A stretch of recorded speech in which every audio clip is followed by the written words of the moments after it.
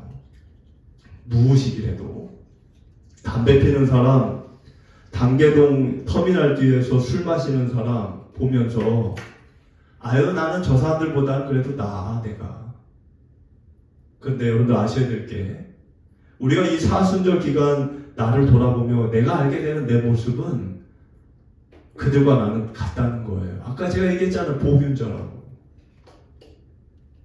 물론 보균자 중에 심하게 앓는 사람이 있고 덜 앓는 사람은 있지만 보균자라는 거는 뭐 변함이 없어요.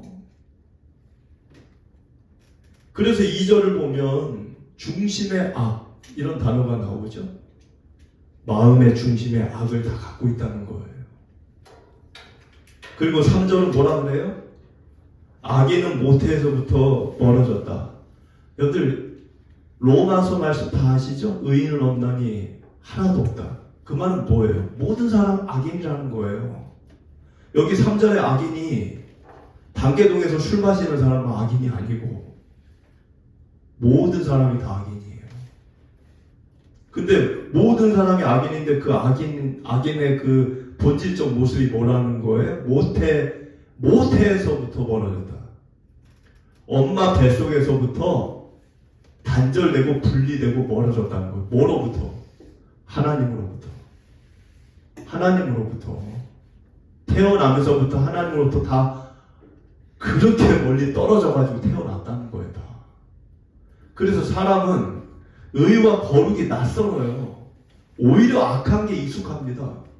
본능이라는 게 그거예요. 인간이 본능대로 살면 어떻게 됩니까? 인간이 본능대로 산다. 법이고 뭐 남의 시선이고 뭐 볼 거 없이 그냥 내 본능대로. 악이에요. 왜 본능이 악일까요? 모태에서부터 멀어져 태어났어요. 우리가. 근데 그 마음을 그대로 내버려 두면 어떻게 될까요? 그 마음을 그대로 방치한다. 그럼 어떻게 될까요? 그러면 하나님의 말씀을 따르지 않게 됩니다. 오늘 4절을 보면 4절에 독사가 나오죠? 4절에. 독사가 왜 나와요? 그게 우리라는 거예요. 우리. 뱀의 독. 그게 죄입니다. 보균이에요. 보균하고 있는 세균. 그런데 여기 4절을 보니까 귀를 막은 귀머거리 독사 이렇게 써 있어요. 독사인데 귀를 막았대요. 이게 무슨 말이죠? 여러분들 독사는 옆에 누가 다가오면 묵니까 안 묵니까? 그냥 뭐 아유 잘 왔어 그러고 뭐 나랑 같이 놀자 그럽니까? 독사가? 여러분들 독사 만나면 아우 귀여워 그리고 만지세요? 독사는 누가 오면 물어버리잖아요. 근데 누구는 안 물죠? 이 독사가? 안 무는 사람이 있어. 누구를 안 물어요? 여러분들 그 인도 같은 데 보면 코브라가 이렇게 막 나올 때 어떤 인도 사람이 피리를 불고 막 이러면 코브라가 춤을 추고 막 그 사람을 묵니까 안 묵니까? 이 뱀이 안 물어요. 그 왜 안 물어요? 그 사람은 조련사예요. 조련사.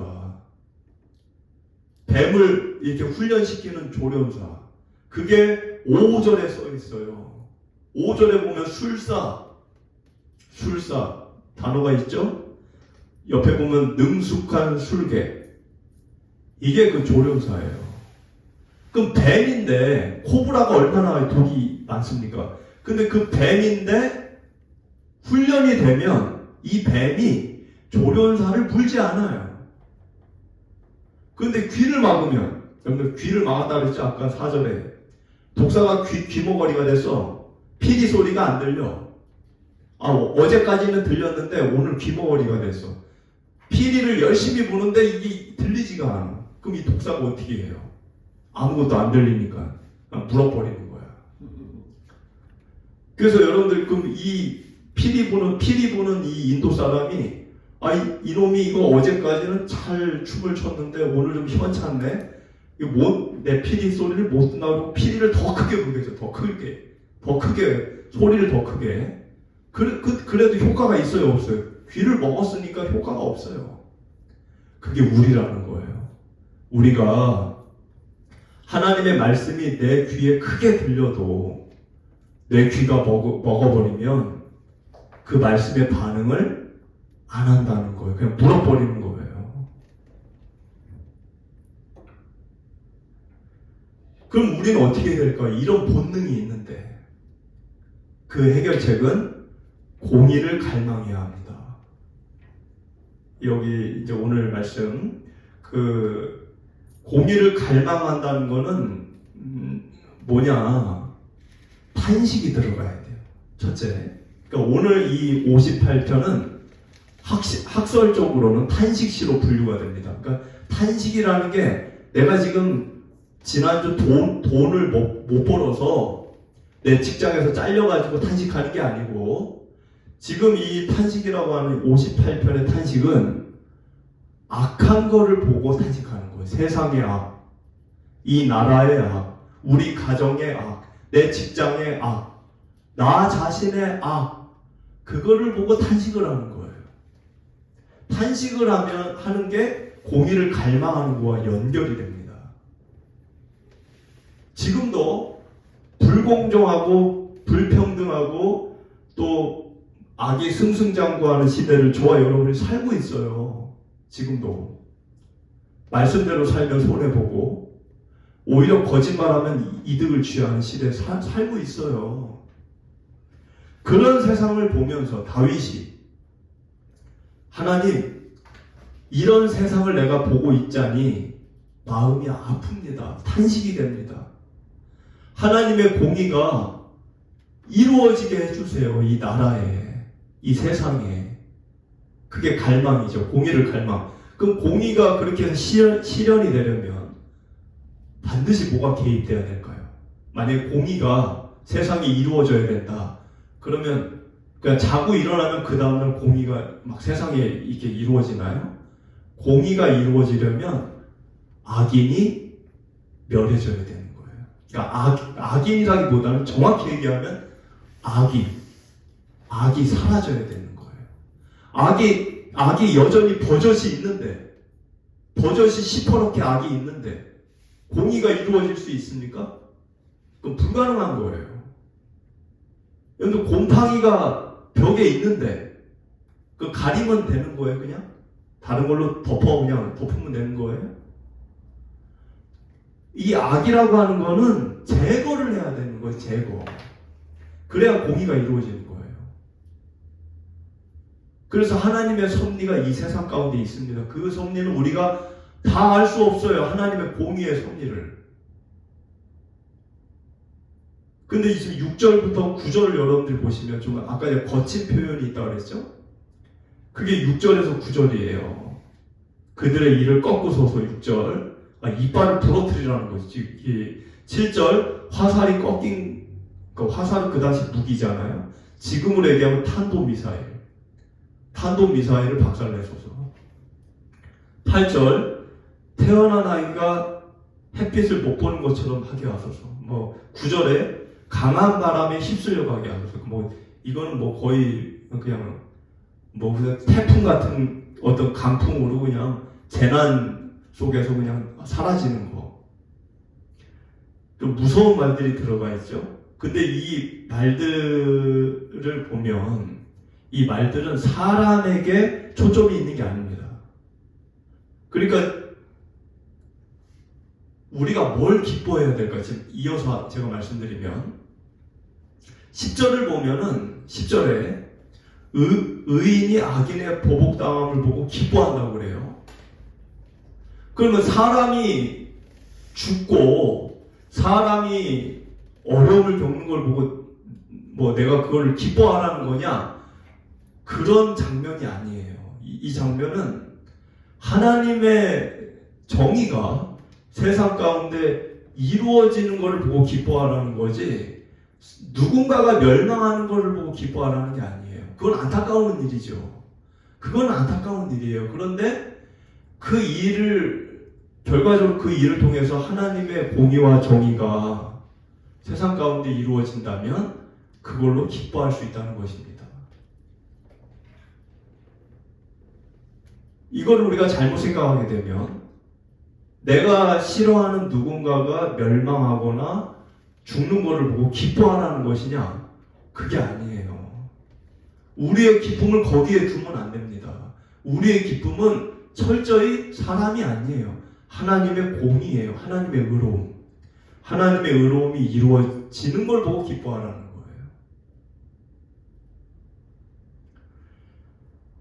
거예요. 그럼 우리가 이 사순절에 어떤 고백을 가져야 될까 생각을 해보면 이 시편 58편 이러한 일들, 그 당시에 있었던 일들은 지금도 여전히 흐르고 있는 일들입니다. 지금도 인간의 죄악 그리고 세상의 불의함, 그것을 통해 고통받는 사람들 지금도 많아요. 근데 이거를 그냥 우리가 내버려 둔다. 아까 침묵이라고 그랬죠. 그것이 나의 것이 되었든 또는 이 사회가 되었든 그것에 대해서 내가 침묵만 한다면 하나님의 공의는 이루어질 수가 없습니다. 그런 세상 속에서 우리가 이 사순절을 맞이하는 거예요. 하나님은 죄를 그냥 넘어가는 분이 아닙니다. 그러면 공의가 없는 거예요, 하나님에게. 그러나 하나님은 동시에 죄인을 버리는 분도 아니에요. 이 두 가지가 만나는 지점이 십자가입니다. 그러니까 하나님의 공의라는 건 뭐죠? 죄는 반드시 심판을 받는다는 거예요. 그게 하나님의 공의입니다. 죄 지어도 돼? 그건 공의가 아니에요. 죄는 반드시 심판을 한다. 그거는 공의예요. 근데 하나님의 사랑은 뭐예요? 사랑. 하나님의 사랑은 죄인도 구원을 받아야 된다는 거예요. 그럼 이 두 가지가 좀 부딪히잖아요. 죄인은 심판받아야 돼. 아니야. 죄인도 구원을 받아야 돼. 이 두 가지가 충돌하잖아요. 이 충돌하는 지점이 십자가라는 거예요. 십자가가 두 개가 그어져 있잖아요. 그래서 예수님이 그 무거운 주제, 공의와 사랑이 충돌하는 그 무거운 주제를, 그 무거운 십자가를 이구지구 죽음의 길을 걸어가신 거예요. 그리고 자기를 제물로 드린 겁니다. 하나님의 공의와 사랑이 합쳐진 거예요. 합쳐진 거. 뗄 수 없게. 여러분들은 이 사순절 그 주님께 나아가는 겁니다. 나를 돌아보면서. 그럼 우리는 무슨 고백을 드려야 되냐는 거예요. 첫째는 우리가 드려야 될 고백은 하나님, 나는 의로운 사람이 아닙니다. 나 여전히 죄인이에요. 연약해요. 허물이 있어요. 그 고백을 가지셔야 됩니다. 두 번째는 나는 하나님의 은혜가 여전히 필요합니다. 하나님의 은혜 없이는 나는 살 수 없습니다. 이 두 가지 고백을 갖고 여러분들이 이 사순절의 길을 걸어가시면 주님의 공의와 사랑이라고 하는 그 놀라운 십자가의 은혜를 여러분들이 누리게 되실 것입니다. 그 고백 끝에서 우리는 하나님의 공의도 맛보고 하나님의 사랑도 맛보고 그 놀라운 은혜를 누리게 된다는 거예요. 그래서 여러분들이 이 사순절 그러한 고백을 갖고 지내시다가 부활의 날을 맞이하시게 되기를 축복을 드립니다.